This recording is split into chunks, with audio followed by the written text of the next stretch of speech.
வணக்கம், I am doctor Muthu Singaram. So இப்போ வந்து மழைக்காலம் ஆரம்பிச்சிருச்சு. ஸோ இந்த மழைக்காலத்தில் வந்து பார்த்தோம்னா நமக்கு நிறையா தொற்று நோய்கள் வர வாய்ப்பு ரொம்ப ஜாஸ்தியாக இருக்குது.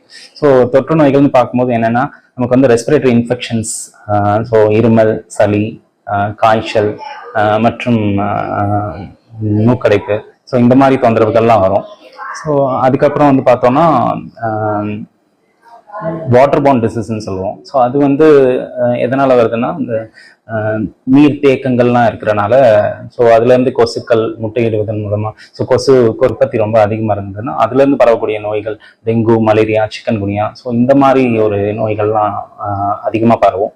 அண்ட் இன்னொன்று வந்து பார்த்தோம்னா சுகாதாரமற்ற நீர் அல்லது உணவு நம்ம சாப்பிடுவதன் மூலமாக இந்த மழைக்காலங்கள், ஸோ டைஃபாய்டு, காலரா, ஸோ இந்த மாதிரி ஒரு வயிற்றுப்போக்கு மற்றும் ஜாண்டிஸ், ஹெப்படைட்டிஸ் ஏ, இ, இந்த மாதிரி தொற்றுகள்லாம் அதிகமாக ஸோ இந்த மழைக்காலங்களில் வரும். ஸோ இதுலேருந்து நம்மளை எப்படி நம்ம வந்து தடுத்துக்கலாம்னு வந்து பார்த்தீங்கன்னா, ஸோ எப்பயுமே நம்ம வெளியில் போயிட்டு வந்தால் கை கால்களை வந்து நல்லா சுத்தமாக கழுவி வரணும். ரெண்டாவது, நம்ம வீட்டை சுற்றி நீர் தேக்கங்கள், ஸோ இதெல்லாம் வந்து இருக்கக்கூடாது. ஸோ நம்ம வீட்டை சுற்றி எல்லாம் சுத்தமாக வச்சுக்கணும். அண்டு குடிநீர் வந்து நல்லா